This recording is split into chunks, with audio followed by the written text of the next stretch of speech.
মানচিত্র বদলে গেছে, কাঁটাতারের বেড়া বসেছে, এমনকি রাইফেল তাক করে দাঁড়িয়ে আছে দুই দেশের সীমান্তরক্ষী বাহিনী। কিন্তু অবিশ্বাস্য হলেও সত্য, সীমান্তের এমন কিছু জায়গা আছে যেখানে এসে রাজনীতি হেরে যায় আর জিতে যায় মানুষের বিশ্বাস। ধর্ম যেখানে কোনো কাঁটাতার মানে না। প্রথমে যাওয়া যাক ভারত ও পাকিস্তানের শিয়ালকোট সীমান্তে। জম্মু থেকে মাত্র 42 কিলোমিটার দূরে অবস্থিত 320 বছরের পুরনো বাবা চামলিয়ার মাজার।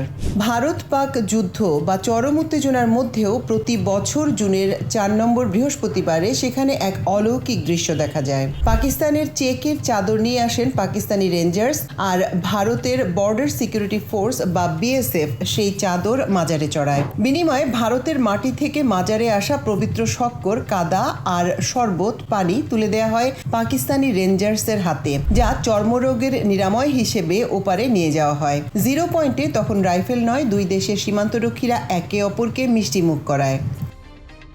এরকম দৃশ্য দেখা যায় বাংলাদেশ ভারত সীমান্তেও। ভারতের পশ্চিমবঙ্গ আর বাংলাদেশের কুষ্টিয়া বা সাতক্ষীরা সীমান্তে 0 পয়েন্টে এমন কিছু পীর সাহেবের দরগা আছে যার অবস্থান ঠিক সীমান্তের ওপর। ওরসের দিনগুলোতে কিংবা বিশেষ তিথিতে কোনো পাসপোর্ট ভিসা লাগে না। কাঁটাতারের এপার থেকে ওপারে শুধু হাত বাড়িয়ে চলে মোনাজাত আর প্রার্থনা।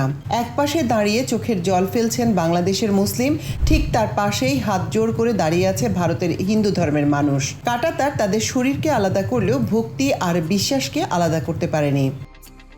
পাসপোর্ট হয়তো দেশ চেনায়, কিন্তু মানুষের আবেগ কোনো বর্ডার চেনে না। রাজনীতি যেখানে দেয়াল তুলে, এই মাজার আর মন্দিরগুলো সেখানে সেতু তৈরি করে। একেই হয়তো বলে দ্য লাইন অফ ডেভলিউশন।